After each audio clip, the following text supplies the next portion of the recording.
हरे कृष्ण दोस्तों, स्वागत है आपका आज की इस वीडियो में। आज की वीडियो में हम बात करेंगे आश्रम व्यवस्था के ऊपर।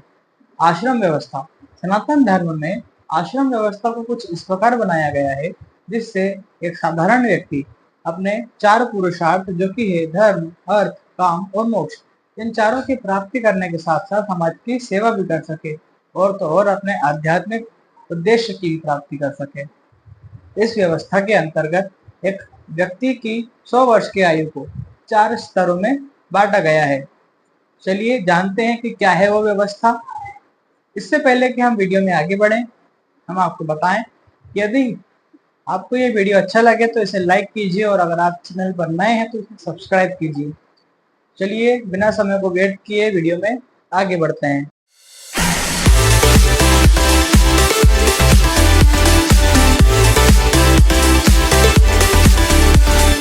इस आश्रम व्यवस्था में 4 चरण होते हैं जो कि हैं ब्रह्मचर्य, गृहस्थ, वानप्रस्थ और संन्यास।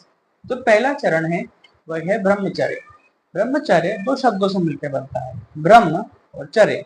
ब्रह्म का अर्थ होता है आदर्श या उत्तम और चर्य का अर्थ होता है दिनचर्या। इस हिसाब से ब्रह्मचर्य का अर्थ है आदर्श या उत्तम दिनचर्या। इस व्यवस्था के अंतर्गत सबसे पहले एक विद्यार्थी चरित्र और आध्यात्मिक विकास करना सीखता है। इस व्यवस्था में एक विद्यार्थी अपने गुरु के मार्गदर्शन में गुरुकुल में रहकर गुरु का दास बन के सेवा करता है, चाहे वह विद्यार्थी किसी बड़े राजा का बेटा हो या किसी नीचे व्यक्ति का बेटा। इस व्यवस्था के अंतर्गत भी समाज को अच्छे नागरिक मिल पाते हैं जो कि समाज का अच्छी तरह नेतृत्व कर सके।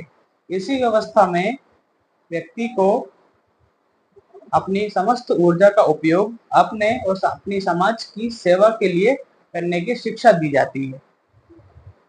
इसके बाद आता है गृहस्थ। यह आश्रम के अंतर्गत व्यक्ति एक पत्नी को स्वीकार कर धार्मिक संतान को जन्म देकर परिवार को स्थापित करके समाज की सेवा करता है और ऐसे कर्तव्यों को निभाता है जिससे वे समाज की सेवा भी कर सके और ऐसे कर्तव्यों का निर्वहन करते हुए स्वयं उसकी भी इच्छा की पूर्ति हो जाती है। एक गृहस्थ को केवल धार्मिक लक्ष्यों को ध्यान में रखते हुए ही संतान को जन्म देना चाहिए। बिना धार्मिक लक्ष्यों को ध्यान में रखे केवल यौन आकर्षण में संतान उत्पन्न करने वाले व्यक्ति गृहमेधी कहलाते हैं, जिनकी संतान अराजक और आत्म केंद्रित होती है। एक गृहस्थ व्यक्ति को सदैव ऐसी संतान जन्म देना चाहिए जो ईश्वर और समाज की उत्तम रूप से सेवा कर सके। एक गृहस्थ व्यक्ति यदि अपनी पत्नी और बच्चों के मोक्ष का उत्तरदायित्व नहीं ले सकता तो ऐसे व्यक्ति को विवाह भी नहीं करना चाहिए। इसके बाद आता है वानप्रस्थ आश्रम। वानप्रस्थ 2 शब्दों से मिलकर बना है, वन और प्रस्थान। वन का अर्थ होता है जंगल और प्रस्थान का अर्थ होता है छोड़कर जाना। इस आश्रम के अंतर्गत व्यक्ति अपने समाज की सभी जिम्मेदारियों को पूरा करने के बाद अपने गृहस्थ जीवन से सेवानिवृत्त हो जाता है। वानप्रस्थ आश्रम को संन्यास आश्रम का प्रारंभिक चरण भी कहा जाता है। इस आश्रम के अंतर्गत एक व्यक्ति अगली पीढ़ी को सभी जिम्मेदारियों को सौंपकर वन को प्रस्थान करता है। वहां जाकर वह साधारण जीवन जीता है, जमीन पर सोता है और केवल फल और सब्जियां खाता है। वह व्यक्ति अपने सभी सामाजिक संबंधों का त्याग करता है और अपने अंतिम यात्रा जो कि है मोक्ष की यात्रा, उसकी तैयारी करता है। और अंत में आता है संन्यास आश्रम। संन्यास शब्द ही 3 शब्दों से मिलकर बना है जो कि है सन, नी और सा।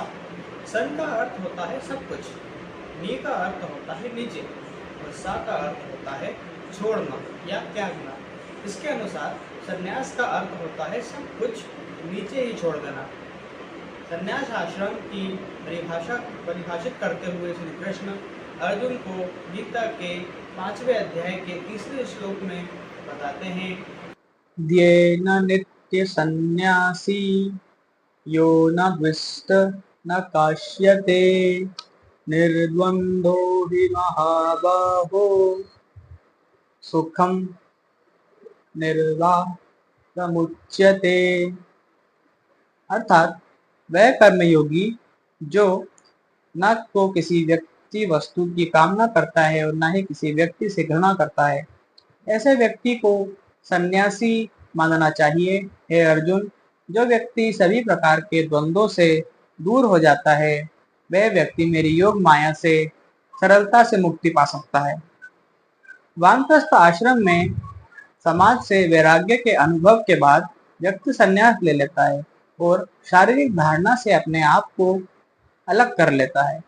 वह व्यक्ति अपने और परमात्मा के साथ संबंध का विस्तार करता है, जिससे वह व्यक्ति समाज और अपने शरीर के प्रति लगाव के बिना अपने खुले हाथों से मृत्यु का खुशी खुशी स्वागत करता है।